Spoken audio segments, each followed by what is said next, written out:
So you say that you were very, quote, lucky Yeah. with the car decision, knowing that some of that was luck, maybe some of it was also your, planning. How can you improve upon that for The Black Russian and also your third film? Well, yeah, definitely for a car decision, I feel we got lucky. We happened to hit at the right time in the right season, and we were able to recover the funds. For the future films, the way we can improve on it, or the way I am improving on it, is I'm actually making films that have more content on half the budget. So right off the bat, I'm already in a better position because now I'm much more efficient in filmmaking than I was with the first film.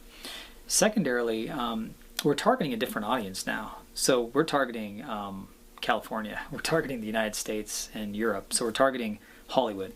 And that's where that's what the Black Russian story is for. So our target demographic has changed as well. So we made the first film knowing which audience would respond to it best, and playing on that, we found, I did some research and figured, like, well, what do people, what are independent, moviegoers going to want to watch? Because we can't compete with the Avengers, we're not. Forget it. So what is somebody likely to get on Redbox, or what is someone likely to find interesting and compelling and to view? So those are some of the factors that I had to think about before actually even getting to the screenplay of The Black Russian. So a lot of it is about choosing your target demographic, and I think you tend to hone those skills as time goes on.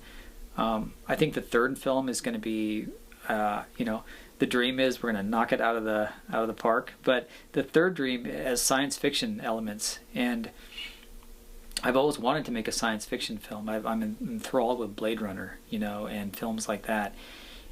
I always felt it wasn't possible, but after finishing The Black Russian and working in post-production on Black Russian, I figured out how we can do science fiction, with lasers and all the effects on a budget that's doable for independent film. So I think I'm opening it up to a whole different demographic now. We're opening it up to the Comic-Con crowd, and that's a huge crowd. And so that's where Winter's Dream is headed. I see Winter's Dream headed for that audience, and I'm very, very excited about it.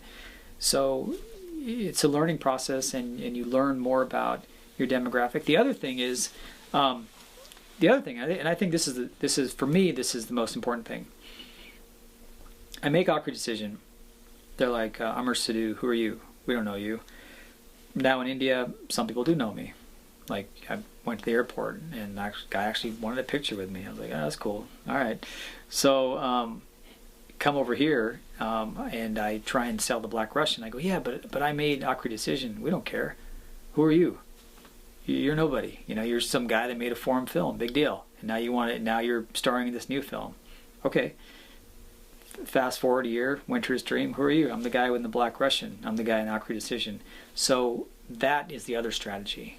The other strategy is recognition now, because now there's going to be a certain amount of people that are going to remember me from The Black Russian. And the same people that maybe remembered me from Awkward Decision. So I'm also building my recognition as an actor. So every film that I do in the future, I think I will get to the point, I don't know when, but I strongly feel I will get to the point where I will go to AFM one day, and they'll say, well, who do you got in the film? Me.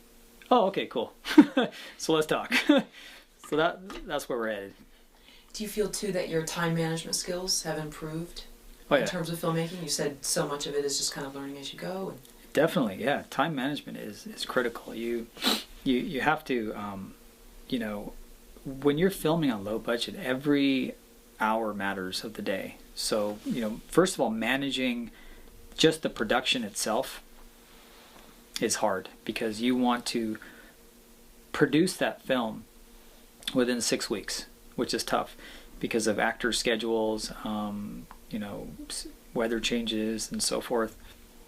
And then post-production is really critical as well, because post-production can go on forever because of editing changes. But at the same time, you don't want to lose sight of the future. So for me, I think time management has gone a lot better.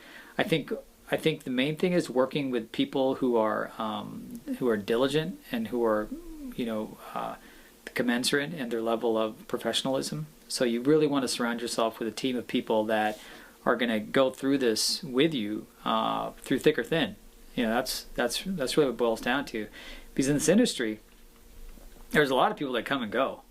They come onto your project, making a lot of grandiose statements like, "This is my baby," "This is my dream," and then like 2 months into it, where'd they go? They don't want to continue with the cause.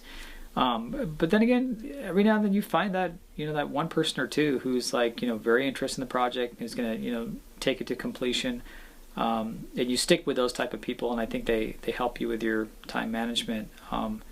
And I'd like to, I want to mention my DP crew, for instance. Like I worked with my director of photography for pickup shots in Acri Decision, and I was so impressed with this guy, his work ethic. His name is Dilshad Bah. He does like a lot of movies in India, and I was like, man, this guy is like amazing. His work ethic is just crazy. So I called him for the Black Russian. I said, Dilshad, I'm going to be shooting this film in northern India in the mountains, and it's going to be crazy. The conditions are going to be horrible. And do you want to do it? Yes or no? And he was like, I'm all over it, because he already worked with me and he knew how I worked. So he was very enthusiastic. So he shot the Black Russian with me. And this guy was amazing. I mean, as a DP, he was nonstop, and he really helped my efficiency. And so now, as we're scripting Winter's Dream, I'm in constant communication with him, because he keeps calling me every 2 months. He's like, "Are you done yet? Are you done yet? What kind of cameras are we going to use?" and so forth. So you try and find the right people, and you stick with them.